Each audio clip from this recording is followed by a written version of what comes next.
এটা তো আমাদের পূর্ব নির্ধারিত সূচি অনুযায়ী 10 মজলিশপুর মণ্ডলের উদ্যোগে এই রক্তদান শিবির যুব মোর্চা, মহিলা মোর্চা, আমাদের জনজাতি মোর্চা, ওবিসি মোর্চা এবং সর্বশেষে আমরা মণ্ডলের উদ্যোগে মেগা রক্তদান শিবিরগুলো অনুষ্ঠিত করছি।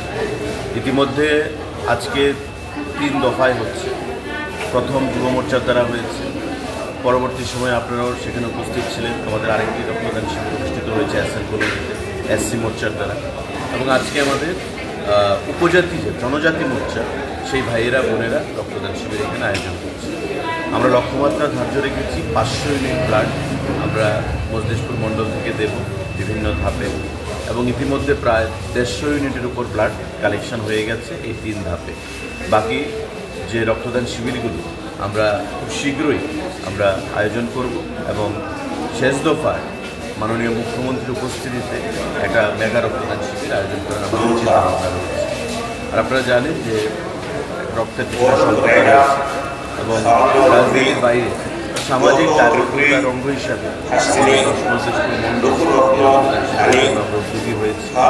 আমি তাদের প্রত্যেককে ধন্যবাদ জানাচ্ছি, অভিনন্দন জানাচ্ছি, কারণ রক্তদান একটি পরিবারকে সক্ষম হয় না। সমাজের দায়বদ্ধতা স্বীকার করে সমাজকে আজকে আপনারা এখানে দেখতে পাচ্ছেন উপজাতিদের মধ্যে রক্তদান নিয়ে একটা অনীহা ছিল, কিন্তু বিগত দিনে আমাদের সরকার প্রতিষ্ঠা হওয়ার পর আমাদের মুখ্যমন্ত্রী, আমাদের পার্টির সভাপতি এবং আমাদের সংগঠনের নেতৃত্বে উপজাতিদেরকে আমরা উদ্বুদ্ধ করেছি যে রক্তদানে এগিয়ে আসার জন্য এবং সামাজিক দায়বদ্ধতা হিসাবে সমাজকে সুন্দর করার জন্য। আপনারা এখানে দেখতে পাচ্ছেন প্রায় 50 ইউনিটের উপর ব্লাড আমাদের এই মণ্ডলের উপজাতি অংশের যুবকরা এখানে প্রদান করেছে, মহিলারাও তাতে উপস্থিত হয়েছে লক্ষণীয়ভাবে।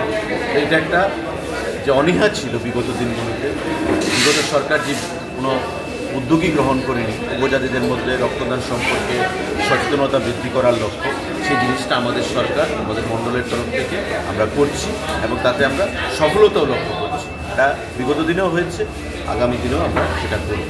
তো আজকে যারা উপজাতি অংশের ভাইরা এখানে আছেন তাদেরকে আমি হৃদয়ের অন্তঃস্থল থেকে আমি ধন্যবাদ জানাচ্ছি এলাকার বিধায়ক হিসাবে, এবং আগামী দিনে এই কর্মকাণ্ডকে যাতে আমরা এগিয়ে নিয়ে যেতে পারি তার জন্য আমি এই রাজ্যের প্রতিটি অংশ উপজাতি অংশের মানুষ এবং আমাদের সাধারণ জনগণের কাছে